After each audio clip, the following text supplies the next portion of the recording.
É um prazer, uma satisfação, que acolho com muita responsabilidade, ter a oportunidade de entrar na sua casa, na sua história, encontrar o seu coração com tudo aquilo que faz parte dele, com as alegrias, com as lutas, com as dificuldades, mas com as esperanças. Pedindo a Deus que venha colocar dentro de nós o dom do Espírito Santo, que tudo ilumina, que tudo transforma. É muito interessante a gente olhar na vida de Jesus, identificar que toda a sua sabedoria, que toda a sua vida ordenada e harmoniosa, nascia justamente de uma vida no Espírito. Eu me recordo que quando fiz a minha experiência dentro da renovação carismática, eu escutava falar muito dessa vida no Espírito, né? E ficava tentando entender o que significava isso, né? E aos poucos, com palestras, retiros que fui fazendo dentro da renovação, fui entendendo que a vida no Espírito é a vida que nos proporciona esta oportunidade de estar em Deus, conduzidos por Ele através do seu Espírito. A missão específica do Espírito Santo na vida trinitária é santificar. E santificar é a gente, né? Recolher de um lugar comum e colocar num lugar sagrado. É a gente dar o devido lugar, é a gente criar um espaço de nobreza para que a gente possa colocar aquilo que nós queremos que seja santo. E na nossa vida, a vida no Espírito é justamente isso. A gente dar um lugar nobre ao nosso coração. A gente passar a ocupar com nobreza os lugares por onde nós andamos. Isso é uma condição de vida, né? A vida no Espírito é uma condição existencial. Todo cristão vive no Espírito, porque a santidade nos é possível através da santificação que o Espírito realiza em nós, que é a ação da graça. Eu quero me configurar ao Cristo e para isso preciso da ação do Espírito Santo. Toda a ação sacramental da igreja passa pela ação do Espírito, não é? Eu, como padre, quando eu presido uma celebração eucarística, eu o faço na ação do Espírito. Eu invoco o Espírito Santo para que o sacramento da ordem que está em mim me proporcione mais uma vez a possibilidade de atualizar a presença sacramental de Jesus na história. Aí eu sou batizado. Você não tem o sacramento da ordem, mas tem o sacramento do batismo. Aí você, pela força do Espírito em você, faz com que o sacramento que já existe, que já foi colocado no seu coração, pelo rito do batismo, ele seja vivificado. Está vendo como o Espírito é o responsável pela dinâmica da vida cristã? Quando eu invoco o Espírito Santo sobre mim, quando você invoca o Espírito Santo sobre você, você está justamente permitindo que essa força restauradora, essa força dinâmica da santidade de Deus venha a acontecer na sua história. É por isso que nada pode acontecer fora do Espírito Santo. A atualização da presença crística no mundo, né? Jesus fica presente no mundo na força do Espírito. E aí a gente começa a entender um pouquinho essa ação trinitária que num primeiro momento pode parecer tão complicada. Como é que Deus pode ser três e ao mesmo tempo ser um? Por causa dessa íntima comunhão que estão imersos o Pai, o Filho e o Espírito. O Pai com sua missão específica de criar, o Espírito com sua missão específica de santificar e o Filho com sua missão específica de salvar. E veja como é interessante. O tempo todo na minha vida, na minha história, as três dinâmicas trinitárias acontecem. Porque eu também sou recriado o tempo todo. A minha criação não aconteceu num dia só. Não é verdade? Você foi criado, gestado no ventre da sua mãe, com a participação do seu pai, mas a sua criação continua. Da mesma forma como um mundo que foi criado não está totalmente criado. Por quê? Porque ele está em processo de evolução. Você sabia que foi assim que a fé conseguiu resolver o grande dilema que existia entre aqueles que acreditavam na criação como um dom de Deus e naqueles que acreditavam na criação como um processo de evolução? Este grande impasse que se estabeleceu durante muito tempo dentro da teologia. Como é que nós podemos acreditar que Deus nos criou se a teologia da evolução é uma ciência comprovada? Aí houve um teólogo muito especial chamado Juan Luis de la Peña, um espanhol, que nos ensinou justamente a dinâmica da graça, da criação e da salvação. Aliás, é o nome de um livro dele, Graça, Criação, Criação, Graça, Salvação. Se você tiver a oportunidade, leia. E neste livro, Juan Luis de la Peña fala que a ação criadora de Deus não terminou. Porque na dinâmica de salvar essa criação, o Pai recria. E o tempo todo, no estado de avançar, de se aprimorar, né? A criação está sempre avançando, evoluindo e se aprimorando, o Pai continua criando. Então não é nenhum conflito acreditar que Deus criou todas as coisas e que essas coisas estão em processo de evolução. Está vendo como ciência e fé podem andar juntas? Não é nenhum problema você acreditar na evolução das espécies.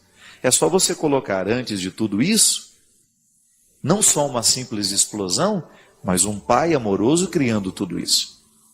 Então o criacionismo e o evolucionismo podem ser reconciliados na dinâmica da santificação que o Espírito realiza, fazendo com que toda a obra criada possa ser recriada no ato de evoluir. É uma teologia bastante elaborada, mas que nós experimentamos na nossa vida o tempo todo. Porque eu também evoluo. Eu também estou num processo de evolução não só biológica. Eu estou também num processo de evolução espiritual. Eu já sou um homem mais evoluído, sabe por quê? Porque quando eu tinha 18 anos, eu descobri que eu não tinha dente de siso, dente siso. É isso mesmo, né, que a gente fala? Dente de siso ou siso? Dente do siso. Que eles falavam que era o dente do juízo, né? Não é que eu não tenho juízo, sou menina juizada. É que, na verdade, quando eu fiz a radiografia da minha, como é que chama isso? Das arcadas, né, superiores e inferiores, para colocar aparelho, tinha os dentes todos assim, um para cada lado, né? A dentista me disse, nossa, eu era seminarista na época, morava lá em Brusque. Ela falou assim, nossa, você é um homem evoluído, porque você já não tem mais os dentes de siso. Eu achei aquilo interessante, né? Não é que eu não romper, não, eu já não tinha. Por que a gente não tem mais? Algumas pessoas já nascem sem o siso, porque não necessitamos dele mais. É uma evolução biológica. Nós estamos evoluindo e a partir, sei lá, daqui quanto tempo, nós não vamos ter mais esse dente, porque ele não é necessário para a vida humana. Era para aquele povo que comia diferente, né? Vai ver que utilizava tudo e tinha necessidade daqueles dentes todos. Nós não. Já estamos evoluindo. Então a gente passa por uma evolução biológica, mas a gente passa também por uma evolução espiritual. Então eu acredito que eu continuo sendo criado por Deus. O dom, a vida que Deus me deu através da minha mãe e do meu pai, continua sendo dada todos os dias. E eu a recebo e cuido dela. Eu sou o guardador deste dom, eu sou o cuidador deste dom. A vida que está em mim precisa ser cuidada. Mas aí eu passo por uma outra evolução. É fazer com que cada vez mais, ao acolher essa ação do Espírito na minha vida, eu descubra que santificar a minha vida não é nada mais, nada menos do que evoluir. Eu ir além. Eu sair dessa condição muitas vezes tribal, né? Egoística, mesquinha, para alcançar territórios mais nobres. Por isso que eu dizia que é tão importante a gente localizar a nossa alma sempre em territórios nobres. A gente dar à nossa alma alimentos nobres. A gente nunca permitir que as misérias, que as porcarias deste mundo sejam o alimento da nossa vida. Não, a gente se alimentar de coisas boas, de palavras bonitas, benditas, de coisas bonitas, Não falo bonitas do ponto de vista estético somente, mas de tudo aquilo que é bom, de tudo aquilo que faz bem à nossa alma, de tudo aquilo que eleva o nosso coração. E é por isso que Jesus ensinava que a conversão é mudança de vida, uma mudança que passa o tempo todo pelas nossas escolhas. Se eu sou um homem que quero viver a dinâmica do Espírito Santo na minha vida, se eu quero viver a dinâmica da conversão, eu preciso me comprometer com aquilo que vai alimentar a minha alma. Eu não vou permitir que a minha alma se alimente de restos. Não. Para isso nós temos a Sagrada Escritura, que é um conjunto de belezas reunidas, que nos ensinam condutas bonitas, atitudes belas, gestos nobres, posturas saudáveis. E assim a gente evolui. O Pai continua me criando, o Filho continua me salvando e o Espírito continua me santificando. O cristão, o verdadeiro cristão, nunca se distancia desta tríplice dimensão.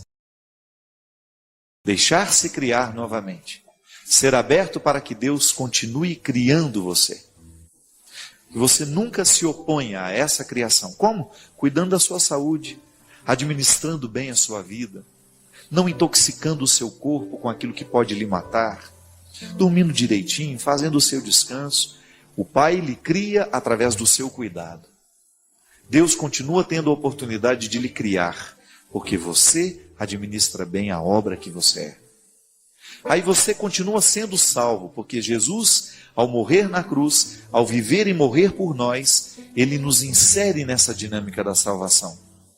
Então Ele nos conduz para esse território onde nós somos especiais. Eu sou salvo. Todas as minhas misérias não precisam prevalecer sobre mim, porque o Cristo me salvou. E eu vivo essa dinâmica na minha vida. Eu aceito essa salvação de Jesus na minha vida ao fazer com Ele um pacto. Eu não quero permitir que as minhas misérias me dominem. Por isso eu faço o tempo todo o meu compromisso de ser com Ele, de ser dele um discípulo. Ao estar próximo de Jesus, essa salvação que Ele me concede, consegue crescer dentro de mim e beneficiar. E, consequentemente, ao viver o processo da criação e da salvação, o Espírito Santo trabalha em mim a sua santidade. Eu me transformo em templo do Espírito, lugar de sua ação.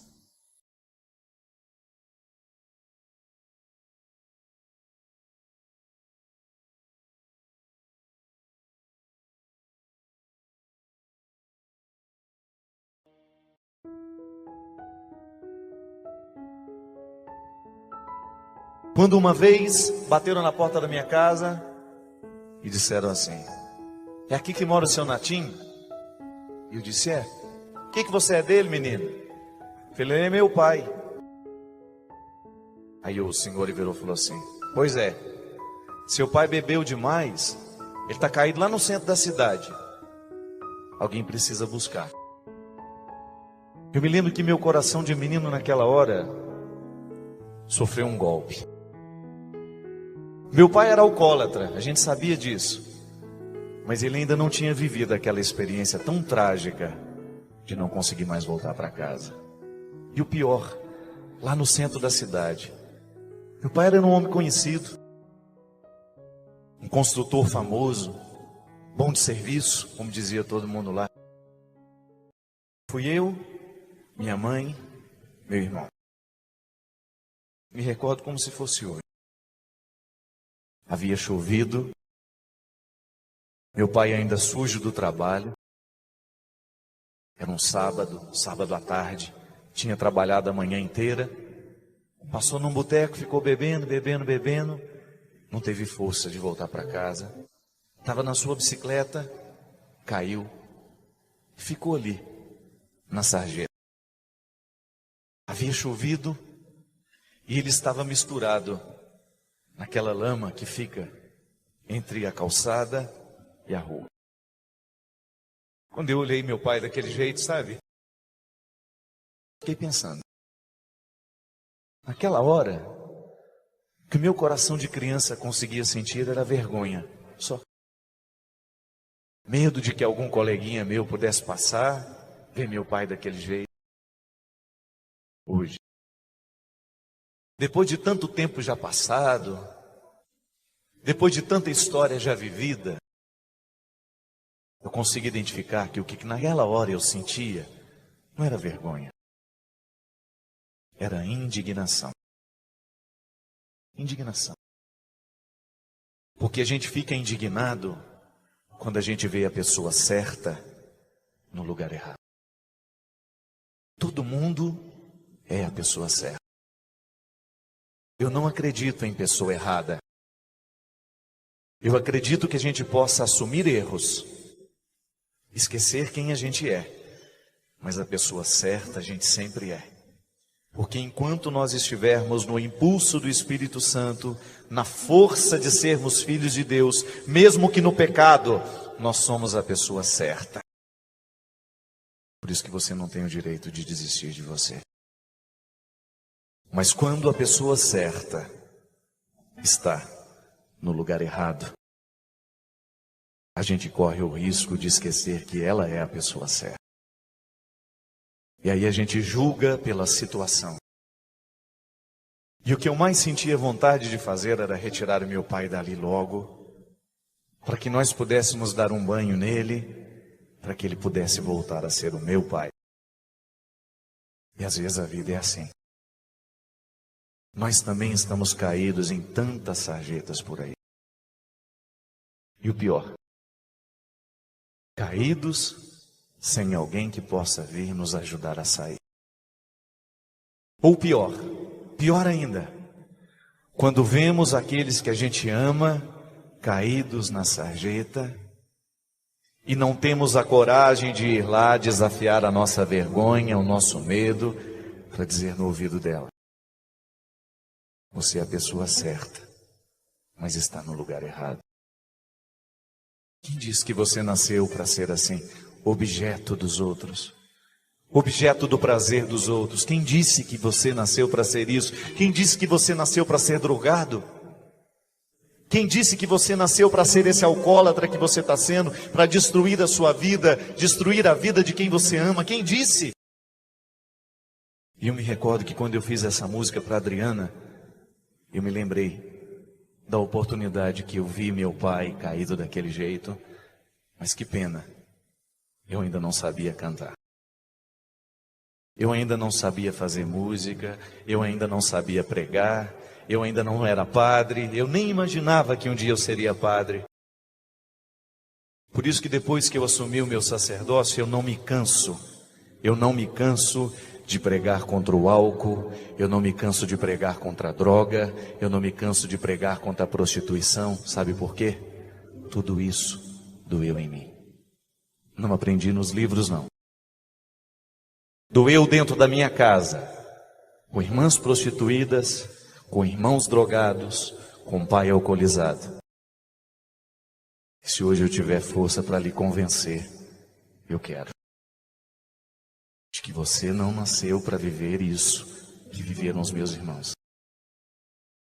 Que você não nasceu para se curvar a todo esse processo de destruição que essa sociedade traz, socializa, nos entrega, como se nós fôssemos um depósito de lixo, como se nós não tivéssemos inteligência para escolher, como se nós de fato estivéssemos prontos para morrer. Porque se a estrutura não é santa, eu tenho que santificá-la com a minha vida, eu tenho que santificá-la com o meu testemunho, porque se o mundo ainda não é santo, eu não tenho o direito de dizer que eu não serei também, ao contrário. Quanto maior for a presença do pecado, do diabo, das estruturas pecaminosas no mundo, maior tem que ser a nossa reação de homens e mulheres de Deus, porque nós não podemos nos curvar, mas nós temos que estar atento a todas as sarjetas da vida. Primeiro, para que a gente se levante dela. Depois, a gente tenha força de buscar aqueles que ainda não conseguiram sair. Porque cada vez que nós convencermos uma pessoa a se levantar das sarjetas da sua vida, sejam elas dos afetos, da realidade prática, concreta, de alguma forma o Espírito Santo estará santificando o mundo em nós e a partir de nós. Padre Fábio, estou me sentindo muito sozinha, tenho uma família maravilhosa, mas estou me sentindo mal. E isso não faz parte da minha pessoa. Eu acho que eu estou nesse momento achando que todos falam de mim, que todos me desejam mal, que todos sentem inveja das coisas que eu consigo, choro todos os dias, fico nervosa com qualquer coisa, penso besteiras na minha cabeça e não consigo mais ir para a faculdade cursar direito que eu estava fazendo. Me ajude. Meu nome é Larissa, tenho 20 anos. Tá vendo? O sintoma da Larissa é um sintoma já muito comum nos dias de hoje, que é essa ansiedade, insegurança, medo. Tudo isso decorrente, de um jeito de viver muito para fora. É claro que existem quadros assim que você precisa encaminhar, vamos ao médico, vamos ver o que está acontecendo com a gente, pode ser que esteja faltando lá uma substância física, química, que provoque o bem-estar. Isso é outro caso. Estou dizendo dessas inseguranças que nós estamos criando, que nós estamos mergulhados nelas e que estão dificultando demais os nossos convívios, minha gente. Uma coisa é certa, a vida nunca foi fácil. Eu não tenho essa ilusão de pensar que hoje é mais difícil do que foi ontem. Agora, há um fato inegável. O mundo ficou muito modificado de 30 anos para cá. A comunicação mudou radicalmente o mundo. E isso gerou muitas consequências em nós. Uma delas é essa insegurança, esse medo. Nós temos medo. A palavra que hoje caracteriza muita gente é medo. Nós temos medo de que vamos perder o outro. Nós temos medo de que o outro não vai ficar a vida inteira ao nosso lado. Nós temos medo de não dar conta. Nós temos medo da solidão, nós temos medo de sentir medo. Sabe, minha gente, toda vez que nós decidimos por fazer uma experiência de Deus, a gente precisa entender que Deus vai mexer nisso tudo. Que Deus vai começar a mexer nas estruturas da nossa vida para que a gente tenha, primeiro, consciência de que não podemos ser assim. De que nós estamos vulneráveis a ser assim. Nós estamos vulneráveis porque nós estamos mergulhados neste mundo assim, mas nós podemos fazer uma experiência nova. Dentro aí da sua casa, dentro do seu quarto, aí na sua solidão, hoje você pode escolher por uma vida nova. Você não está condenado a viver a vida de todo mundo. Hoje você tem a oportunidade de ser tocado por essa força de Jesus, por esse impulso de Jesus, por essa graça que Jesus nos oferece, para provocar dentro de você uma revolução. Essa transformação interior que se chama conversão. Hoje eu quero olhar para o mundo com um pouco mais de otimismo, com um pouco mais de esperança e com um pouco mais de disposição. Não quero permitir, não quero admitir de jeito nenhum, eu não quero admitir que eu tenha que morrer com os defeitos que tenho hoje. Eu tenho a possibilidade de olhar para as minhas misérias e atravessar esse mar. Eu tenho a oportunidade de chegar do outro lado muito melhor do que eu estou aqui hoje. Porque Deus quer isso de mim. Deus quer isso de você. Pode ser que você também esteja mergulhado em muitas dificuldades, em muitos desânimos. Pode ser que você também hoje se sinta sozinha. Pode ser que você já não esteja nem se suportando mais. Pode ser que você esteja com dificuldade de se amar.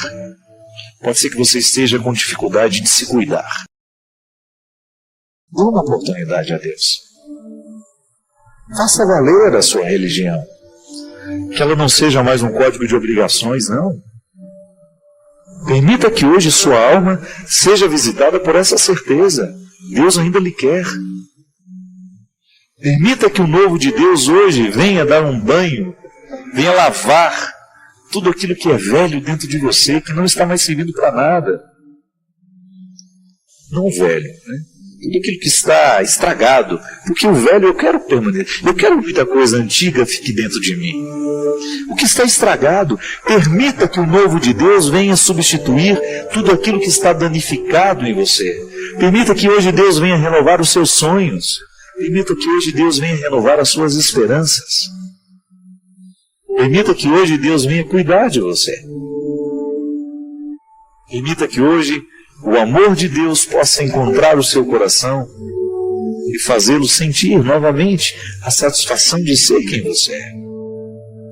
Porque quando Deus entra na nossa vida, é a primeira coisa que Ele faz. Ele nos dá motivos para a gente sorrir. Satisfação de ser quem a gente é. De você olhar-se. Reconhecer-se miserável, mas ao mesmo tempo satisfeito com o que você está fazendo com todas essas misérias. Que você está administrando bem. Que o seu trabalho está sendo frutuoso. E que porque esse trabalho está sendo frutuoso, a graça de Deus está com uma bonita oportunidade de crescer.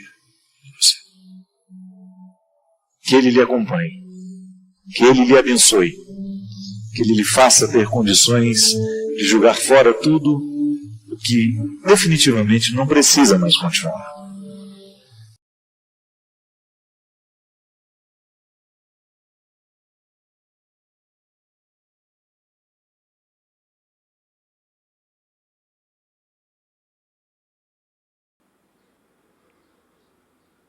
Bem, se você chegou até aqui, mostra que você está com disposição para mudar.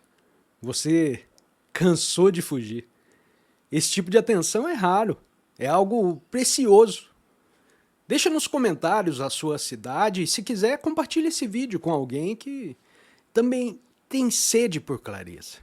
Valeu, um grande abraço e até mais. Tchau, tchau.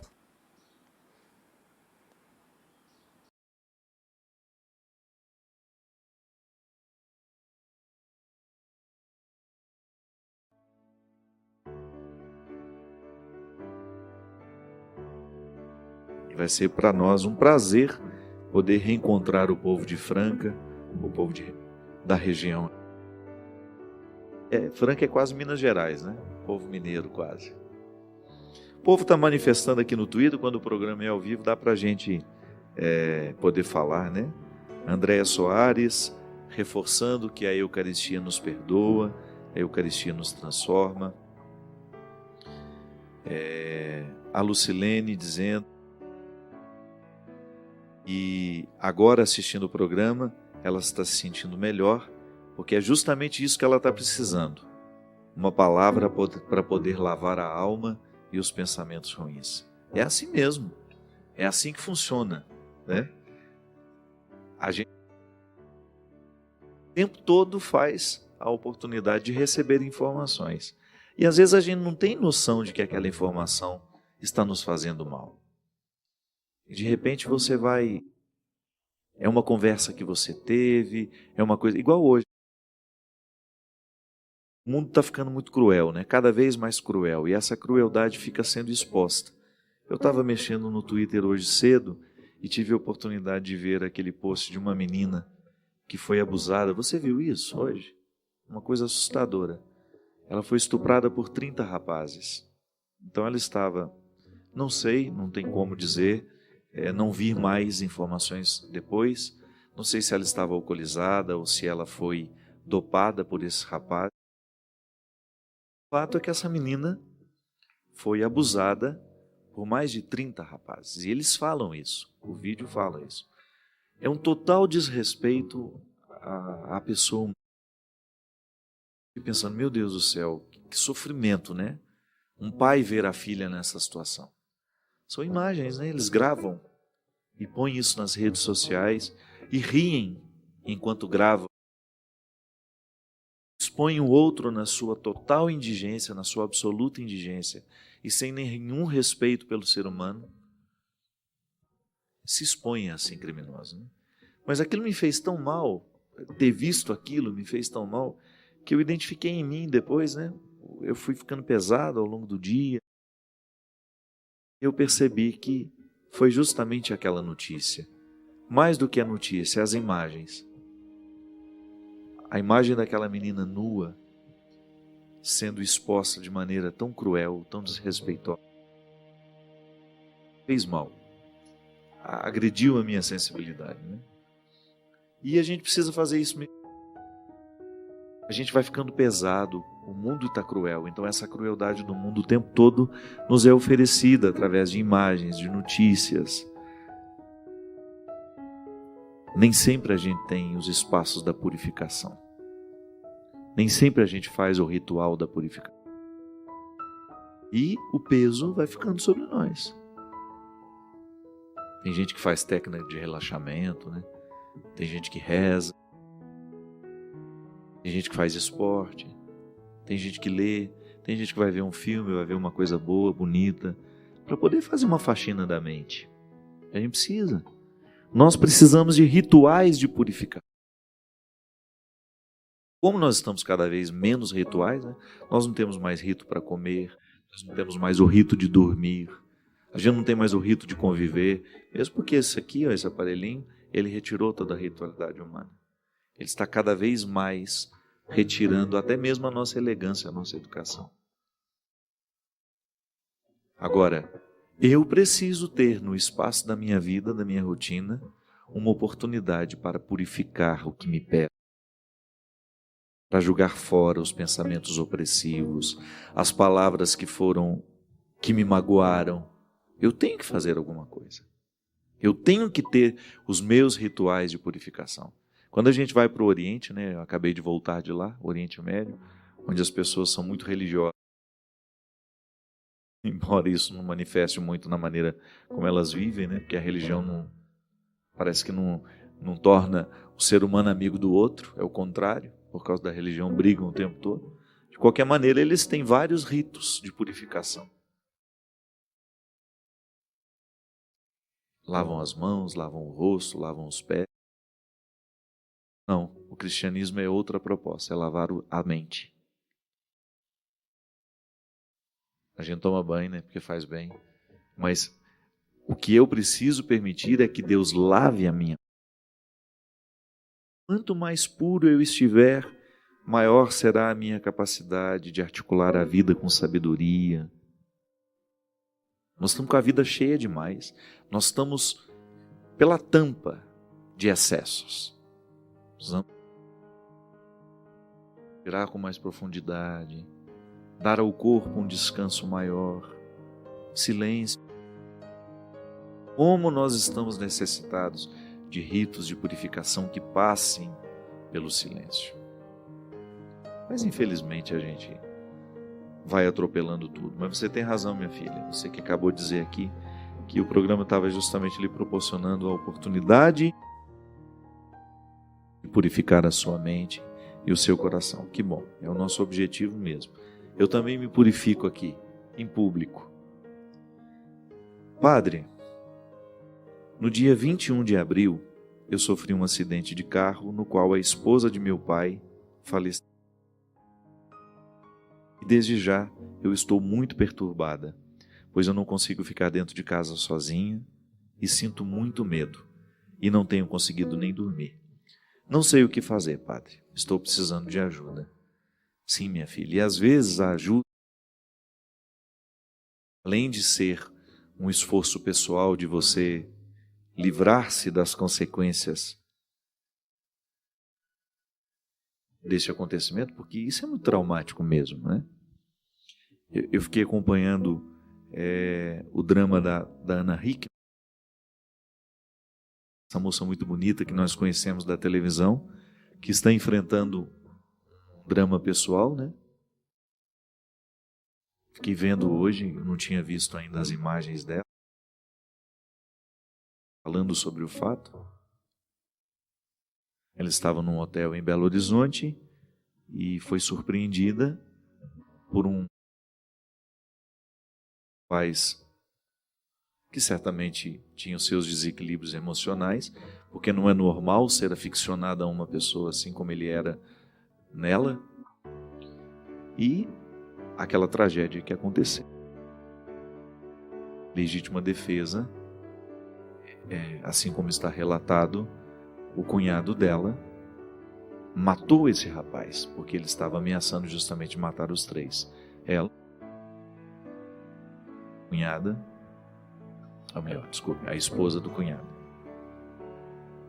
Agora eu fico pensando, quando eu fiquei olhando para ela, meu Deus do céu, quanto tempo será que essa moça vai levar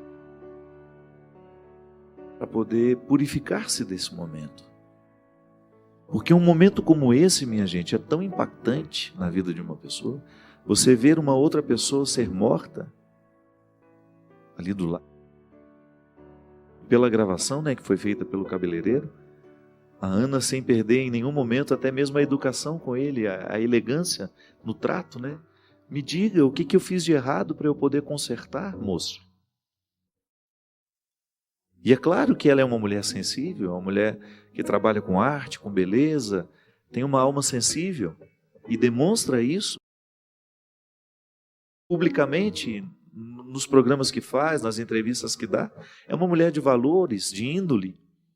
Eu fico pensando como isso vai doer e repercutir na sua alma. Como será difícil livrar-se daquele dia em Belo Horizonte. E talvez nunca mais se livre. Apenas aprenda a administrar o que aquele momento causou na vida dela. Então, minha filha, eu não sei qual é o seu nome, você vive uma situação muito semelhante à da Ana Hickman. Alguém morreu ao seu lado. Alguém muito próximo a você, dentro do mesmo contexto, você poderia ter morrido também. A Ana também poderia ter morrido. O acontecimento é grande demais para caber dentro de nós. E de vez em quando a vida nos coloca assim, minha gente. É interessante porque na psicologia a gente aprende isso, né? O que é o trauma? É um acontecimento que a gente não conseguiu digerir. É um fato que não coube dentro de nós.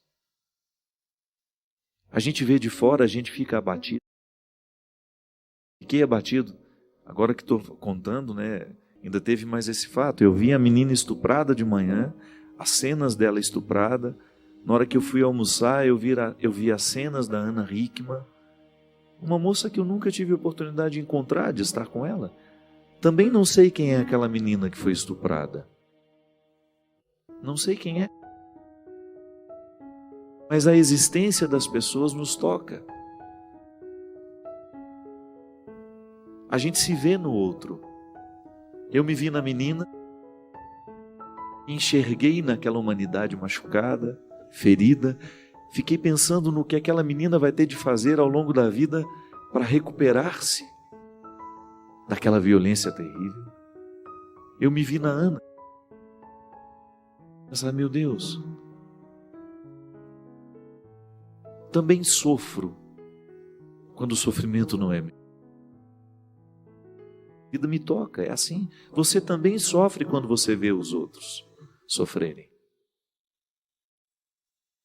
A gente precisa arregimentar tudo isso, fazer caber dentro de nós. Não é fácil. É uma longa. E às vezes, minha filha, nós precisamos de ajuda terapêutica. Nós precisamos de alguém que nos ajude a encaminhar a dor ao departamento de pessoal para que ela seja demitida. Ou que ela possa entrar dentro de um contexto de trabalho que nos ajude a ser melhor. Muitas dores nós precisamos demiti-las. Primeiro, livrando-nos da culpa. Porque é um processo natural. Mesmo que a gente não tenha culpa, alguém vai dar um jeito de enfiar uma culpa em nós.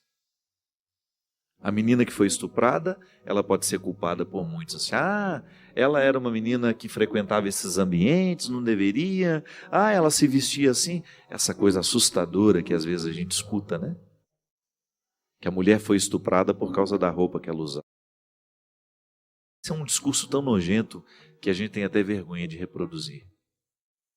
Pode ser que a Ana também, lá no fundo do coração, escute as vozes que vão fazer de tudo para que elas também assumam uma parte de... Não tem culpa. Ela está vivendo a sua vida e de repente alguém invade o quarto, alguém cria um contexto de terror. Mas a nossa cabeça não funciona. Quem dera nós pudéssemos articular de maneira racional e lúcida as questões e resolvê-las. Há uma questão que faz o impasse da razão. Eu posso saber pela razão que eu não tive culpa, mas o que eu sinto dentro de mim é tão devastador, acaba restando um espaço para a opressão de culpas que vão me ocorrer quando eu estiver distraído, quando eu não estiver no pleno exercício da minha razão. Um desconforto emocional que vai me reacender, que vai me fazer sofrer. Não é assim? Nunca mais seremos os mesmos depois desses acontecimentos. Nem você, nem a Ana, nem aquela menina que foi estuprada. E nem a Alvênia, que viu seu filho ontem se jogar do 10º andar. E precisou sepultá-lo hoje. A vida, os acontecimentos trágicos, aquilo que nós não colocamos na agenda do dia e que infelizmente nos ocorreu. E a necessidade que temos de olhar para tudo isso e de descobrir como é que nós podemos prosseguir. Como é que nós podemos fazer a experiência de sair do lugar, de ir adiante, conquistar o direito de continuar apesar de estarmos feridos. Sim, porque a vida não para a gente resolver o conflito. Não há uma maneira de você parar o bonde e dizer, olha, eu vou descer agora, resolvo o conflito, daqui a pouco eu volto para a viagem. Não. É durante a viagem que nós precisamos resolver os conflitos. É durante a viagem que nós precisamos encaminhar os sofrimentos. É durante a viagem que nós precisamos arrumar a estante das emoções. E é sempre aqui, minha gente. Será sempre pelo pensamento. Não há outra forma de curar o sentimento senão colocá-lo sob o crivo da razão. Eu não tive culpa. Eu fiz o que pude. E a culpa não pode ser para mim agora o juiz vai me condenar. Pode ser que a Alvênia também se sinta culpada pela morte do filho. É natural no humano. Sempre damos o jeito de encontrar uma culpa. Mas não. A vida está aí, ela precisa ser vivida. Eu preciso colocar dentro de mim os recursos, as motivações. Eu preciso fortalecer a minha vontade mesmo com a alma tão ferida.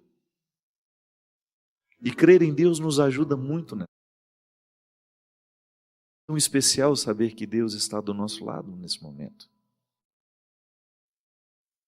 Que segurando a nossa mão, através de amigos, de pessoas que nos amam, Ele se faz presente entre nós.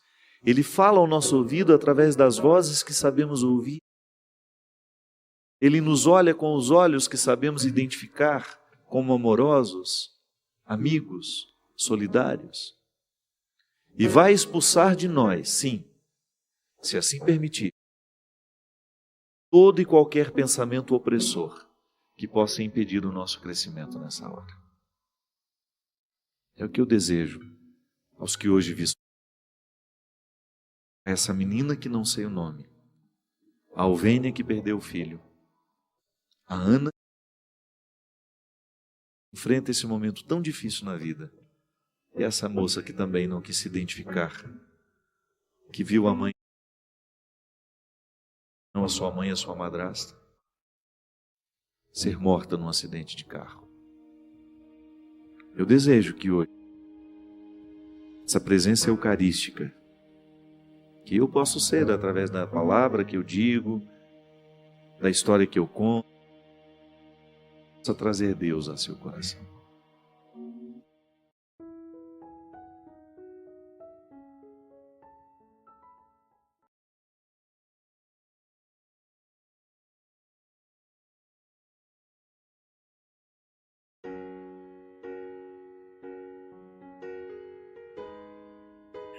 E como é que vai Angola? Bem, com todas as dificuldades que se enfrentam agora, não é? Com a crise, mas vamos, com a graça de Deus. Tia Bita é uma espécie de... Como é que eu posso chamar Tia Bita para vocês? Uma mãe espiritual, né? Uma mulher que exerce uma força, uma liderança espiritual, que faz um trabalho também de levar as pessoas para o alto. Eu, quando tive a oportunidade de conhecer, ela é quietinha assim, mas você não faz ideia tanto que essa mulher manda. Tá, cadê a Guilhermina, secretária de luxo? Guilhermina não veio, né? Portugal. Mas é fina essa Guilhermina. Teve de ir a Portugal. Mas essa bravura que a senhora exerce é essa que Paulo quer de nós. Que molenga não conquista o céu. Gente molenga, gente preguiçosa, não vai. E a mim comove sempre a experiência de estar com vocês, porque o sorriso de vocês não é por acaso. Eu, quando estive em Angola, minha gente, vocês não fazem ideia de como esse povo é maravilhoso, de como esse povo é caloroso, de como esse povo é amoroso. Até quem não sabia quem eu era. Eu tive a oportunidade de ir para a televisão lá da entrevista, nos bastidores, meu Deus, o senhor padre, o senhor padre. Um carinho, uma recepção. E a gente se sente muito feliz de ter essa língua portuguesa nos unindo. Essa cor também, que eu acho que por dentro eu sou preto, Tiago. Pelo menos se não sou, eu queria ter sido. Essa cor que nos une, você sabe que é aquela ali, ó, que tá no cantinho ali, a Tânia, ela me viu crescer. Olha como ela parece com vocês. Fica em pé aí, Tânia. Se colocar esses véus em vocês, ela fica igualzinha, não fica? Tá uma angolana, não tá? Tânia nasceu na mesma rua que eu, embora ela tenha 84 anos, não parece, né? Conservada, não tá, Tia Bita? Brincadeira, ela tem um pouquinho mais que eu. Mas nós crescemos juntos lá em Formiga. E quando eu contei para ela, quando eu cheguei, na verdade a primeira vez que vi vocês aqui no Congresso de Pentecostes, eu já cheguei e contei para ela, falei, Tânia, você não faz o que seu povo, já até falei para ela assim, você não faz o que seu povo fez no meu coração lá em Jerusalém, que foi o ano da minha conversão, aqui. Eu já vivi várias conversões importantes na minha vida. Eu acho que a principal delas foi aquele encontro com o Padre Léo, naquela madrugada, com a garrafinha de água mineral. Mas o que aconteceu nesse lugar aqui, mais precisamente sentado ali onde está a Evandra, que agora está me olhando por trás, assim, só com o rabo do olho. Eu estava sentado naquele lugar, eu participei do Pentecostes naquele lugar. É impressionante o que Deus fez na minha vida ali e coroou quando essas mulheres entraram dançando nesse auditório no momento do... Foi uma experiência arrebatadora. Então essas muitas conversões que a gente vai vivendo, a gente vai trazendo essas pessoas muito especiais. Eu volto a dizer, a gente nunca mais vai esquecer uma pessoa que nos levou a Deus. Muitas pessoas passam pela nossa vida, mas nós nunca mais vamos nos esquecer de uma pessoa que nos levou a Deus. Não é? E eu quero agradecer muito por tudo aquilo que o povo de Angola já fez na minha vida e continuará fazendo, que nós vamos voltar muitas vezes lá. Se os padres também são de Angola? É? Quais são os padres? Padre Joaquim. Padre Miguel também? Que bom. Sejam bem-vindos. Sejam bem-vindos ao nosso programa. Sejam bem-vindos ao Brasil, porque agora vocês vão ficar famosos no Brasil. Todo mundo está vendo o rostinho de você. Minha querida que nos recebeu lá em Angola. Sim, seu padre. E com muito prazer. O iremos receber umas próximas vezes. Fiz franguinho grelhado pro padre. Foi? Ovinhos cozidos todos os dias de manhã. Que bom ter vocês aqui. E eu quero mostrar do lado de lá duas pessoas que me chamam. Todo mundo. Esse povo foi muito especial nessa minha peregrinação esse ano, viu? Agradeço do fundo do meu coração por tudo que vocês representaram para mim. Mas eu tenho aqui duas pessoas que foram muito especiais também. Um testemunho lindíssimo. E aqui mãe e filha. Uma é médica, a outra é enfermeira. Somos de Natal, Verusca e Valquíria. Valquíria e Verusca. Verusca tem um trabalho lindíssimo lá em Natal. Ela é uma enfermeira que trabalha nos cuidados paliativos dos pacientes com câncer. Então são aquelas pessoas que não têm mais chance. E quando ela me contou isso, eu fiquei muito comovido, porque você já imaginou você ter a missão de ajudar a partir uma pessoa? Deve ser difícil morrer, né? Não deve ser fácil. Saber que você tem os últimos dias de vida, que às vezes você não pode nem voltar para casa, né? Que às vezes a gente gostaria de morrer em casa, do lado do cachorro da gente, papagaio, balaio de manga. Mas não, pessoas que não podem voltar para casa. E achei muito nobre, minha filha, perceber em você uma missão, uma função que extrapola o profissional, né? E que lhe dá condições de fazer ir em paz aqueles que passarem pela sua vida. Não deve ser fácil, não deve conseguir com todo mundo, mas o seu empenho é muito louvável. Ai, padre, é uma emoção, lógico. Não é fácil a gente fazer esse processo, assim. Na verdade, lá em Natal, nós ainda não temos, teoricamente, a formação dos cuidados paliativos. Eu trabalho assim, na parte de quimioterapia e estamos iniciando esse processo dos cuidados paliativos lá. Nós ocidentais, nós temos uma dificuldade de encarar a morte como um processo natural. Não é fácil a gente se desprender e desapegar. É muito difícil, mas a gente tem que passar por esse processo de desprendimento e tentar, nossa meta é ajudar essas pessoas a fazerem com que esse momento, que é um momento que faz parte da vida de todos nós, seja um momento de qualidade. A gente quer oferecer às pessoas que as pessoas morram com dignidade. É isso que nós queremos e desejamos. Vendo como os trabalhos são complementares, um ajuda a viver qualidade, o outro ajuda a morrer, e assim nós vamos. A Salete ajuda a viver, né, Salete? Como é que a psicologia pode fazer? Salete, vem para cá porque eu estou com medo dessa caixa aí de fazer um barulhinho. Vem cá que o seu testemunho para mim é importante. Você sabe que eu sempre cito a psicologia. Eu acredito no poder que a ciência, que Deus tem de usar a ciência para nos fazer crescer. E eu tenho certeza que você é uma mulher que tem, além de ser muito ética, muito competente, por ser uma mulher cristã, como é que é ajudar o outro a buscar o que ela tem de melhor? Pergunta fácil. Eu não gosto de trabalhar com pergunta muito difícil, não. Eu diria, correndo o risco de ser superficial, eu diria que dar suporte e ajudar a pessoa a mergulhar em si mesma, a buscar a sua essência, a identificar as suas dores, as suas experiências traumáticas, e ressignificando tudo isso, limpando tudo isso, de forma que eu possa me desprender da minha máscara defensiva, e assumir por inteiro, ou o máximo possível, a minha essência, que me dá a estatura que Deus pensou para mim. Tudo bem, minha filha.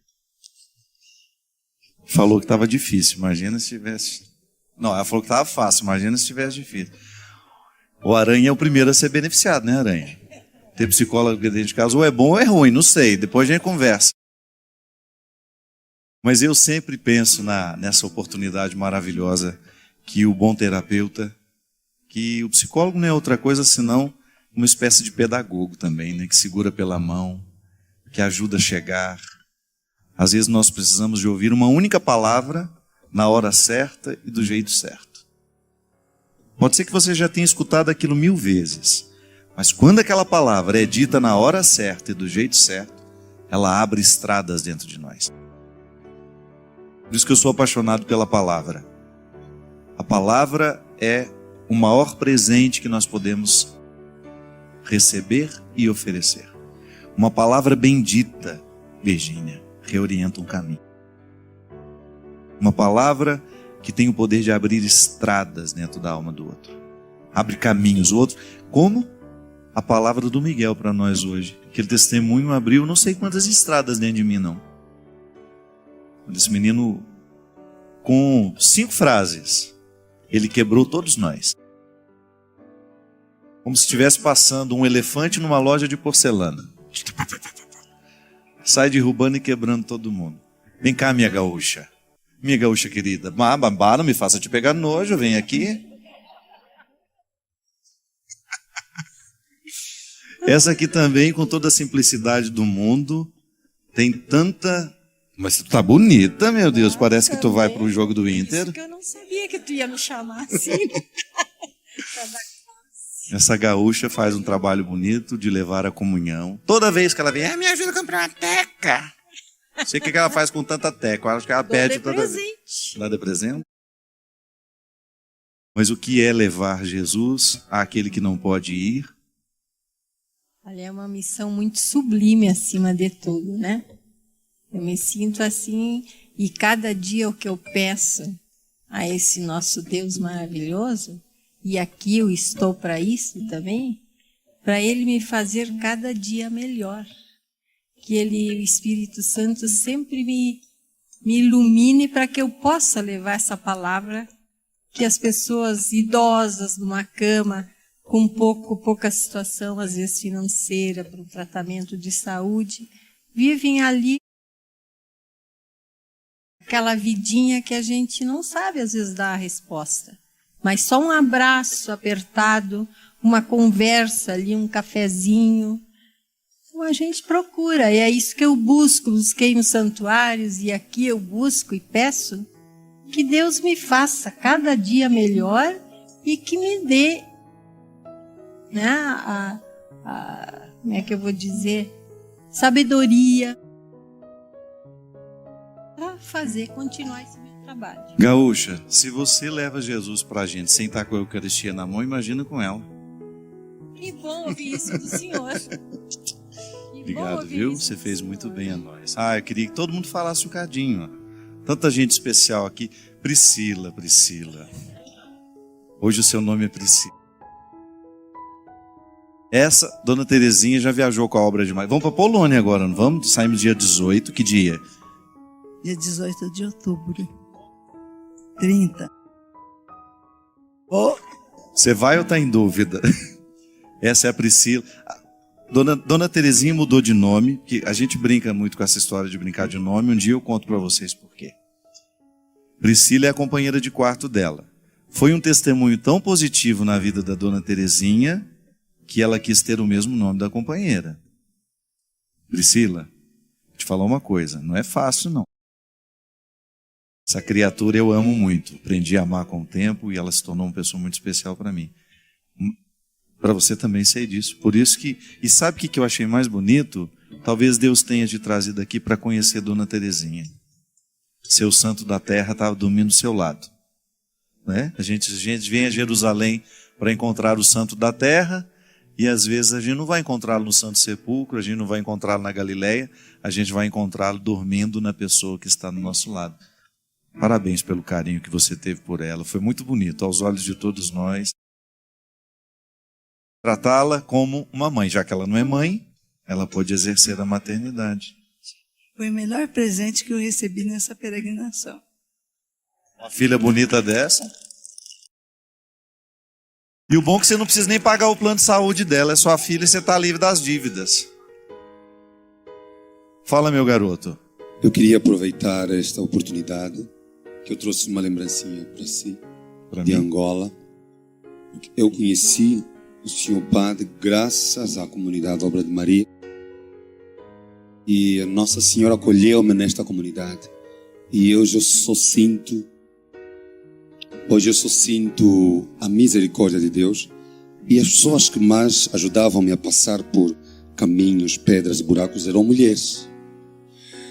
E esta estatueta simboliza também a Nossa Senhora de Angola, que é a Mamã Mushima. Por favor. Ah, que bonito. Obrigado.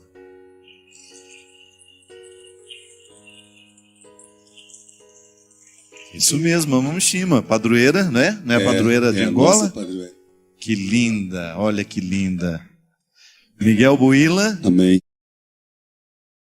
Foi você que fez? Não, né? Não. Porque se você tivesse essa habilidade também, eu já ia quebrar essa imagem em gesto de protesto.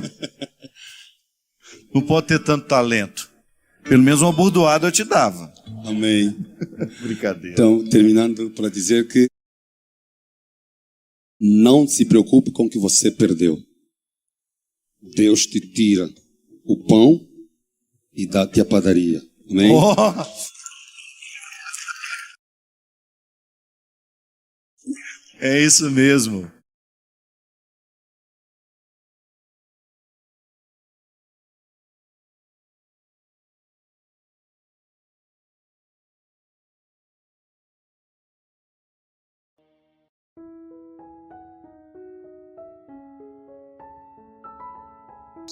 É engraçado que às vezes a gente pensa que o cuidado de Deus na nossa vida, ele vai ser manifestado o tempo todo nas portas que estão abertas.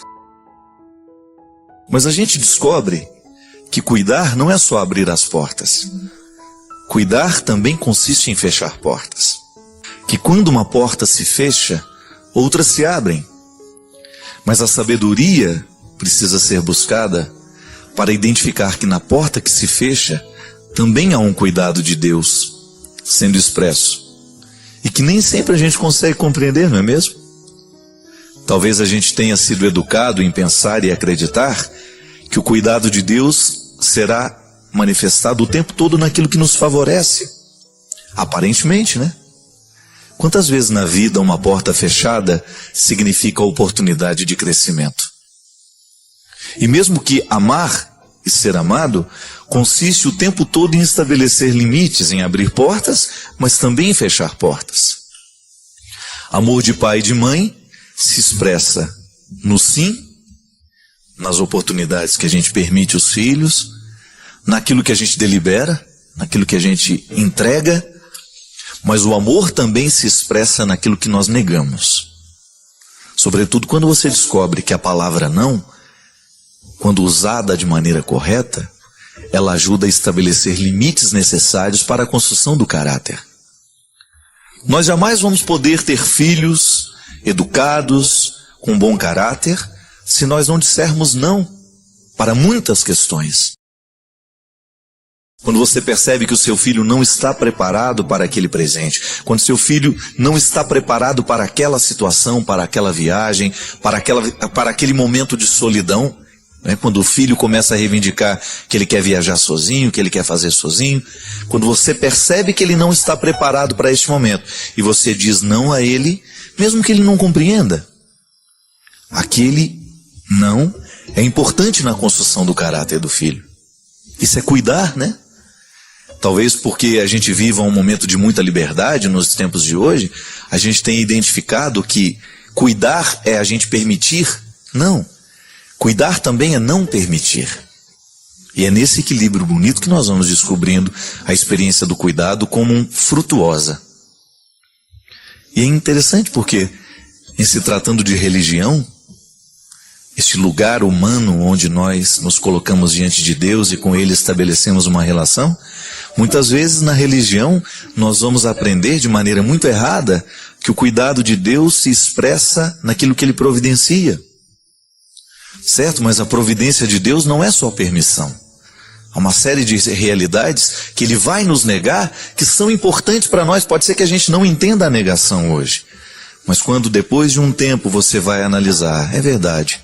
Aquilo não me aconteceu, aquilo não me foi possível do jeito que eu queria, mas foi importante. Esta regra, minha gente, está nos jardins, quando você vê uma árvore muito viçosa, toda bonita, e de repente o jardineiro vai com sua tesoura e poda aquela árvore. Aparentemente a gente acha um absurdo. Como é que uma árvore tão bonita está sendo podada? Como é que nós podemos entender que o viço daquela árvore seja quebrado por uma tesoura e aparentemente ela pareça ter perdido tudo o que ela tinha? Mas aí vem a sabedoria do jardineiro. Ele sabe que se a árvore não for podada, ela começa a definhar, porque ela não vai ter mais uma disciplina no seu jeito de crescer. A tesoura, ela disciplina a árvore para que ela cresça de um jeito certo. É muito bonito a gente compreender esta lógica dos jardins e aplicá-la na nossa vida.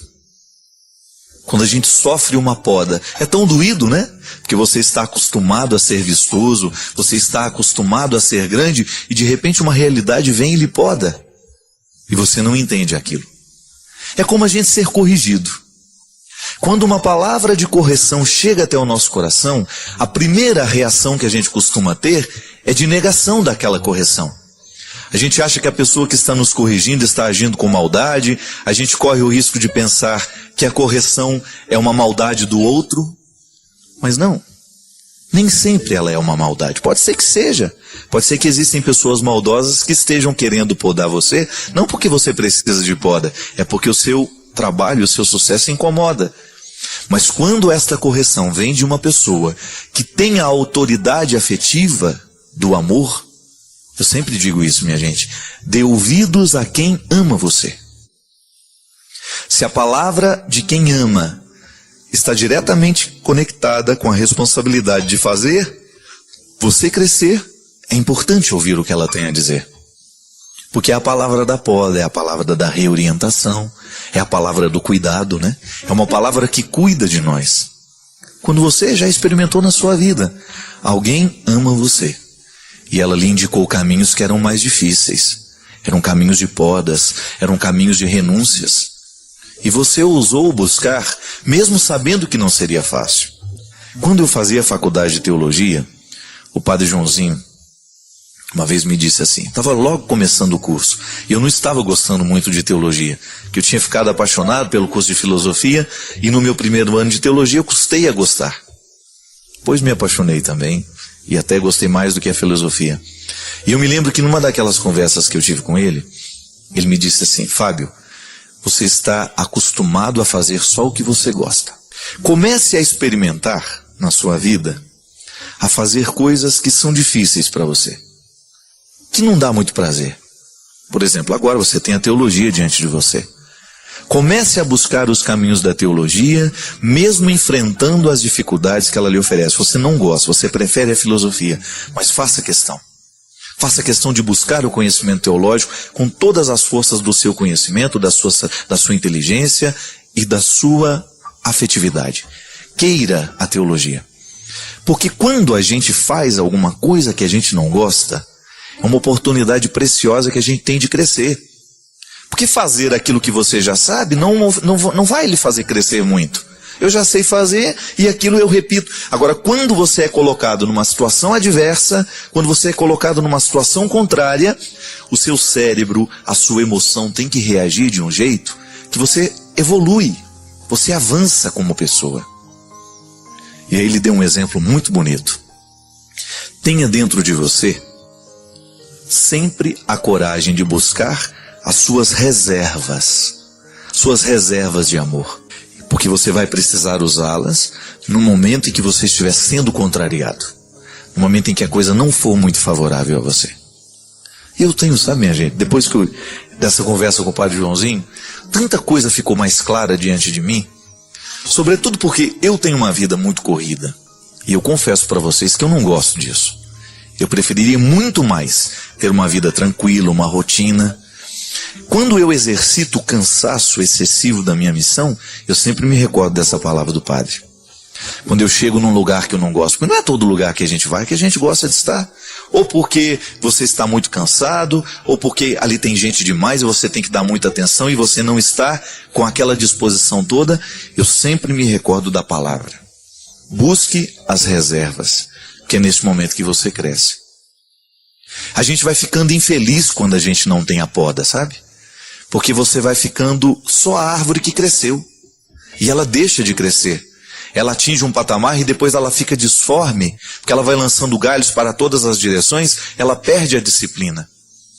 E a vida cristã, minha gente, é um exercício constante de disciplina. Eu disciplino o que eu falo, eu disciplino o que eu escuto, eu disciplino o que eu vejo, eu disciplino o que eu leio, eu disciplino a minha atitude, eu disciplino a minha espiritualidade. Tudo passa pelo crivo da disciplina. Se nós exageramos nas coisas, nós vamos pagar pelo preço do exagero. Se a gente faz de menos, a gente paga o preço do fazer de menos. Tudo é busca de equilíbrio. E a poda, ela não tem outro objetivo senão nos colocar no prumo do equilíbrio. E é isso que nós queremos.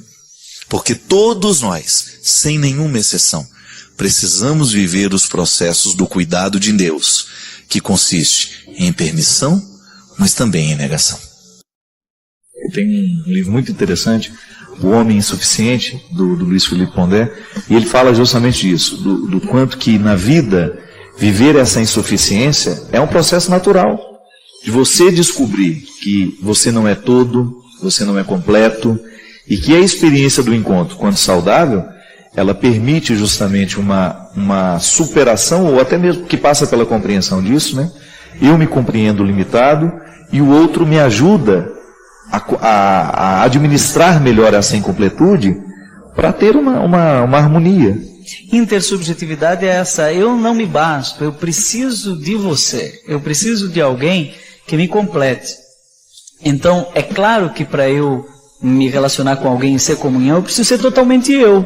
Não é? Como o pai é totalmente pai, o filho é totalmente filho, o espírito é totalmente espírito, mas cada um não se basta, por isso um se completa no outro. Pai é pai porque tem filho, filho é filho porque tem pai, e os dois têm uma relação que se chama Espírito Santo, e isso acontece em cada encontro. Agora nós dois estamos nos encontrando aqui, há entre nós o outro, e há relação entre nós que é um terceiro, não é?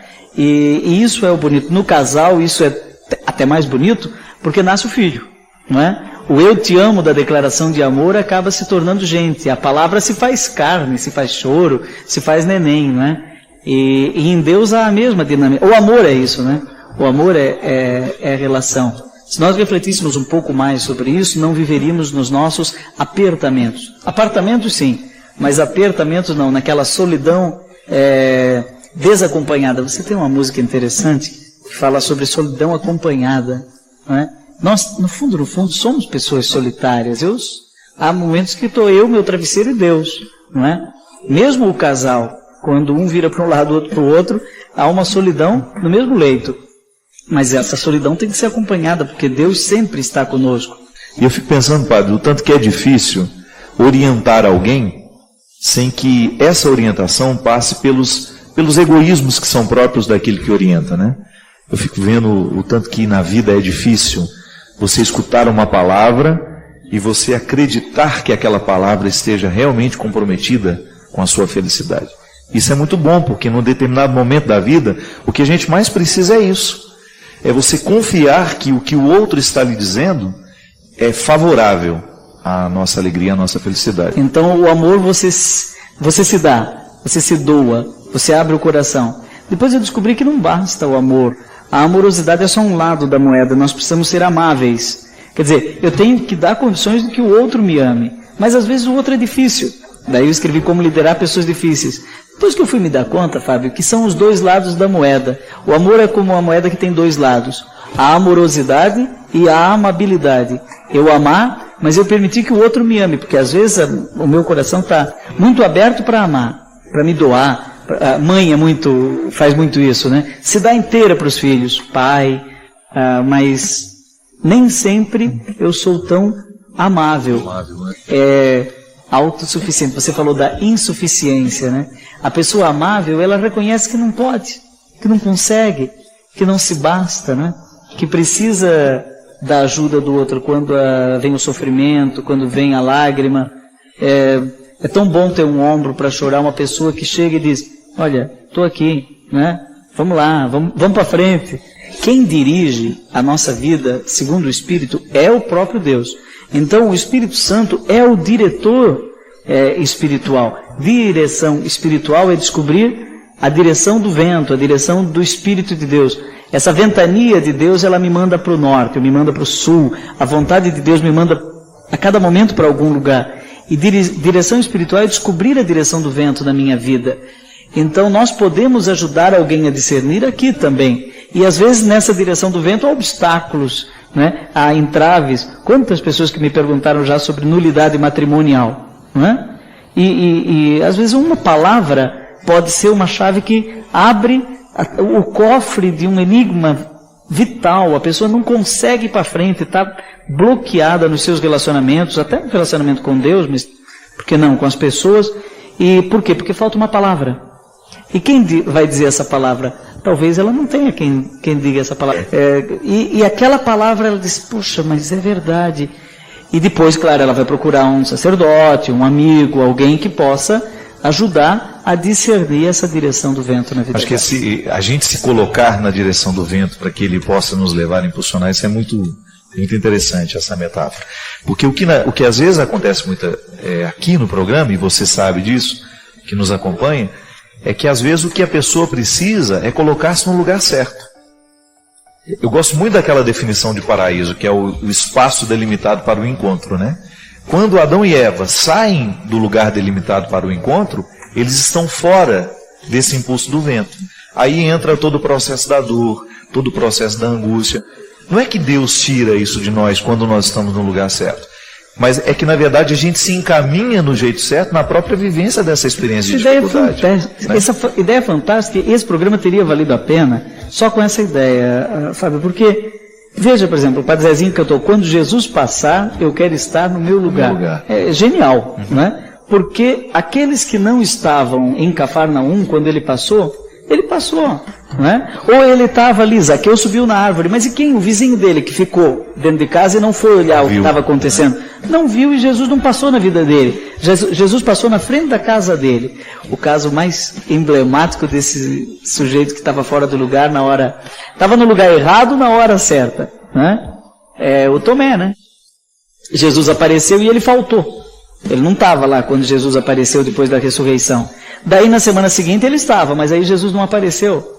E aí ele duvidou. Mas só se eu colocar a mão. E daí quando Jesus aparece, a fé dele tem um pouco mais de dificuldade que a dos outros. Justamente. Né? E é interessante, Padre, porque Deus se utiliza de formas tão inusitadas para isso acontecer, né? Eu me recordo que uma vez eu recebi um testemunho de uma pessoa que teve a sua vida modificada por uma entrevista que estava acontecendo, não sei se, eu acho que era no comando aqui tinha um programa, o Resgate da Madrugada, né? Vocês lembram disso? E eu estava naquele resgate, a pessoa ligou a televisão, e começou a me ouvir falar, quando ia mudar o canal, ela escutou que eu era padre, e eu estava com um tênis laranjado. Aí foi um padre com tênis laranjado, começou a prestar atenção, porque achou inusitado o fato de um padre estar usando um tênis laranjado. E ela disse, no testemunho que ela me escreveu um tempo depois, que Deus modificou a vida dela através das palavras que estavam sendo ditas naquele momento, que esclareceram muitas coisas que dentro dela eram difíceis de serem compreendidas e que acelerou um processo de conversão na vida dela por causa de um tênis laranjado. Isso é muito interessante. A palavra, ela nos chega através de posturas, através de situações inusitadas, né?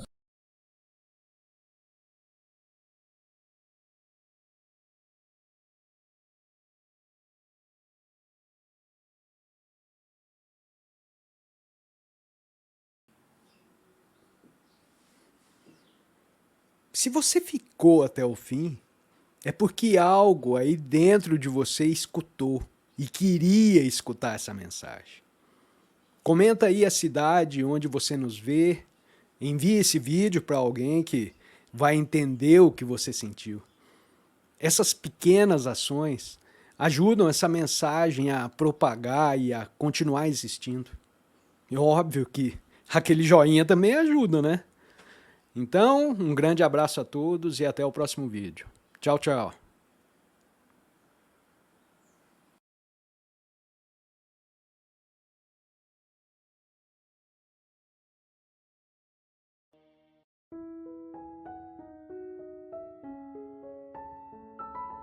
E um mês depois, aquele sofrimento ficou melhor, 2 meses depois aquele sofrimento melhor, e de repente você não está nem mais lembrando. Claro que ainda existe ali um vínculo silencioso sendo desarmado, porque a dependência afetiva, ela não morre da noite para o dia. A gente precisa, é como se você fosse sufocando uma célula cancerosa com o processo da quimioterapia, sabe? Que você vai retirando a vida da célula cancerosa, que é a célula que nos mata. Aí digamos que 3 meses depois, você encontra de novo com aquela pessoa e você tem aquela famosa recaída. Aí pronto. O castelo que você estava construindo, o chão que você tinha andado, que tinha sido tão difícil, você joga fora e você volta para o Egito, você volta para a escravidão. Você faz o mesmo que os companheiros de Moisés queriam fazer, voltar a comer a cebola, voltar a comer o alimento podre, estragado. Aí você reata aquele relacionamento, porque ele é doentio e você não cuidou da devida distância que você deveria manter. Porque quando você tem essa dependência afetiva, você tem que estabelecer a distância, porque senão você não se cura. Você tem que parar de querer saber da vida daquela pessoa, porque senão você não se cura. Você precisa parar de ficar fuçando o Facebook dela, porque senão você não se cura. Você precisa parar de ficar investigando a vida. Onde que ela foi? O que ela está? Você tem que cessar todos os pontos que podem lhe fazer querer voltar para o Egito. Porque senão você nunca vai se libertar. Aí 3 meses depois você está bela e formosa já, matando a célula cancerígena, você vai dar mais uns beijos na boca, volta àquela dependência horrorosa e o inferno retorna na sua vida. Na sua primeira semana é até bom que está tudo voltando. Daqui a pouco, minha filha, você está no inferno pior do que você estava 3 meses atrás. É assim. Quando a gente não sabe viver o desconforto que nos edifica, a gente se boicota o tempo todo. É como parar de beber, é como parar de fumar. Você fica sem fumar 1 ano e você comemora porque você parou de jogar aquela toxina cancerígena no seu organismo e de repente você vai lá e acende um cigarro de bobeira e aquele vício volta como se fosse um monstro capaz de te comer inteiro. Pronto. Todo aquele sacrifício que você fez dos primeiros dias sem fumar vão para o saco. Por quê? Todo aquele sacrifício vai para o saco. Por quê? Porque você não foi capaz de viver o desconforto de renunciar. Minha gente, é impressionante como essa mão de Deus nos auxilia assim. Nos fazendo conscientes do que nós precisamos romper na nossa vida. São situações que a gente precisa estabelecer limites para elas. Porque senão a gente não vai ser curado nunca.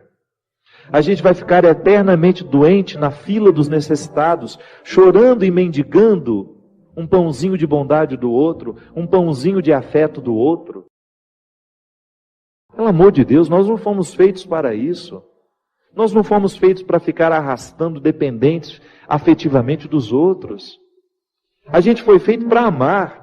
E o amor só tem sentido na nossa vida se for para nos edificar, se for para nos ajudar a atravessar o desconforto do deserto. Caso contrário, ele não faz sentido. Esse pseudo-amor, esse falso amor que às vezes a gente diz sentir um pelo outro, que não nos ajuda nos desconfortos do deserto. Eu preciso viver os meus desertos, você precisa viver os seus. E os verdadeiros amigos são aqueles que reconhecem os desertos que o outro precisa passar e fala, isso mesmo. Vamos passar por esse deserto porque você precisa dele. Agora, a Poliana, ela quer aquela vida feliz, ordenada. Lembra daquela personagem? A Poliana, onde tudo era o jogo do contente, né? Para com isso. Assassine esse instinto infantil que existe dentro de você, que lhe faz ter medo dos desconfortos da vida.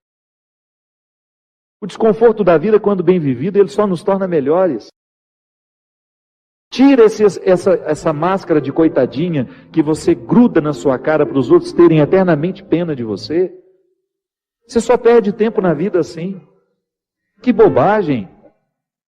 Deus nos segura na nossa mão, é para a gente ter condições de atravessar esse deserto. Não é para ficar recaindo eternamente e voltar a comer as cebolas do Egito, porque a gente teve dó de nós, porque a gente teve dó do outro, não. A caminhada é para frente que se vai. E chega um momento, quando Moisés chega diante de Deus e fala, agora você resolve essa situação, porque eu não sei mais o que fazer. Já construíram um bezerro de ouro no meio do caminho, já arrumaram confusão, já estão adorando até outras situações, então nem lembrando que o Senhor existe. Eles só não voltam porque está longe demais. Mas retornam de outra maneira, não retornam na geografia. Sabe? Eles não voltam geograficamente porque estava longe já do Egito. Eles morreriam no meio do caminho. Mas não voltavam geograficamente, mas voltavam afetivamente. Porque às vezes a gente já ultrapassou o território da nossa escravidão físico. Eu já saí da cadeia, mas a cadeia não saiu de mim. É assim que funciona. Eu já dei os passos na direção da minha liberdade, mas eu não fiz a conquista da minha liberdade. Eu não decretei a conquista da minha liberdade. Então eu fico afetivamente preso ao meu passado. Lamentando as cebolas do Egito, lamentando o namoro que terminou, a situação que foi terminada, a amizade que foi traída. Então quando Moisés está diante do Mar Vermelho, e ele fica apavorado, porque agora eles não tinham mais para onde ir, ou atravessavam o mar, ou voltavam para o Egito, e o exército do faraó já estava chegando para capturá-los.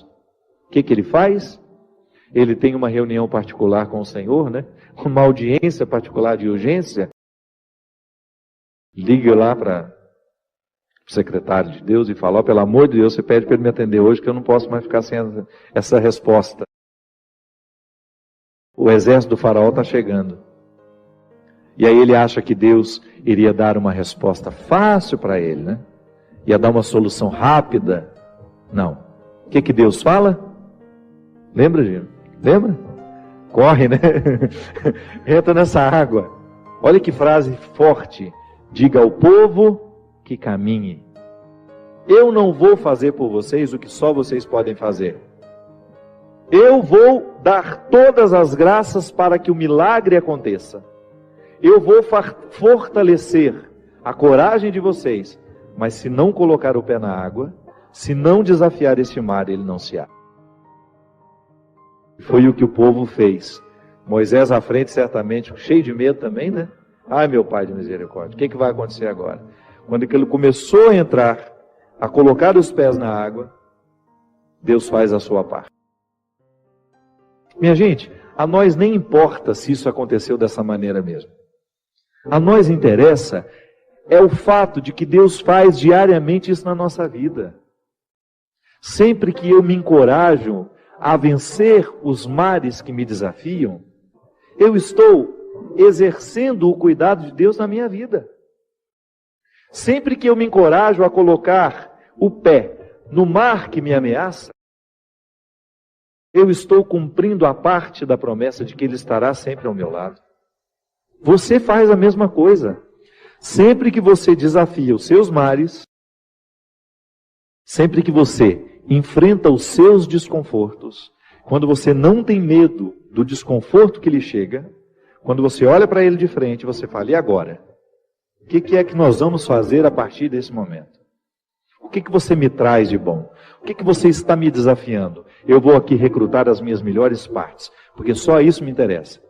Se o desconforto me chega, eu preciso atravessar esse deserto para poder alcançar essa parte da terra prometida que me espera. É assim que funciona. Não há uma fórmula mágica para a vida. Ainda que a gente não acreditasse em Deus, nós teríamos de viver os desconfortos que nos fazem crescer. Ainda quem não crê em Deus precisa enfrentar os desconfortos de sua história, de sua existência. Agora é claro que quando a gente acredita em Deus, quando nós acreditamos de que existe alguém superior a nós, nos capacitando para a gente fazer a travessia, um conforto a mais nos é oferecido. Por isso, baseados na experiência deste conforto que eu já fiz, que você já fez, em muitos momentos, quando essa mão de Deus cuidou de nós, é que a gente dá continuidade ao processo de caminhada, de enfrentamento. É enfrentamento. A palavra é essa. Se a gente não vive os enfrentamentos diários dos nossos desertos, dos nossos conflitos, dos nossos medos, a gente nunca vai chegar ao conhecimento da terra que Ele nos preparou. Nós vamos para um rápido intervalo. Daqui a pouco a gente volta, já já.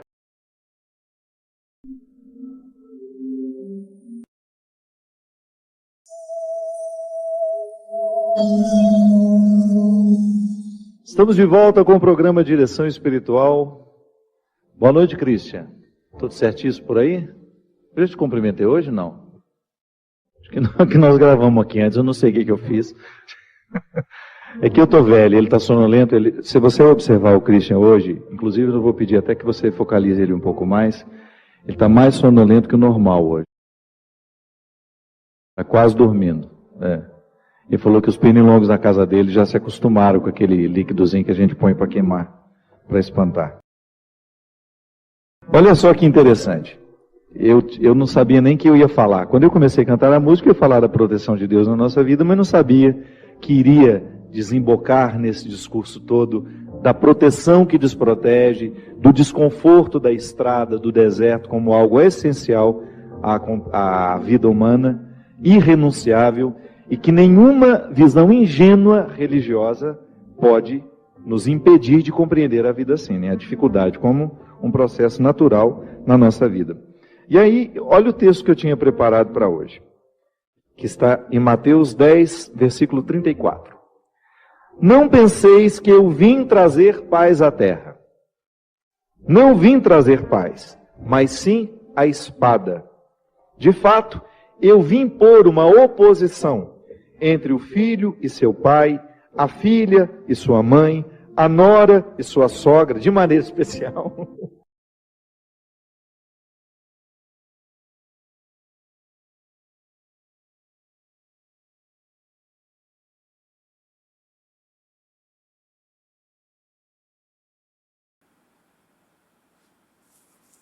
Olha, meus parabéns. Você escutou esse vídeo até o fim. E, sinceramente, não é todo mundo que faz isso. Isso mostra que você está buscando mais do que apenas distração. Curta, comente de onde você nos acompanha, dá uma olhadinha nos outros vídeos e links aí da descrição. E pode ter certeza que tem muito mais por vir. Valeu? Um grande abraço a todos e até o próximo vídeo. Tchau, tchau!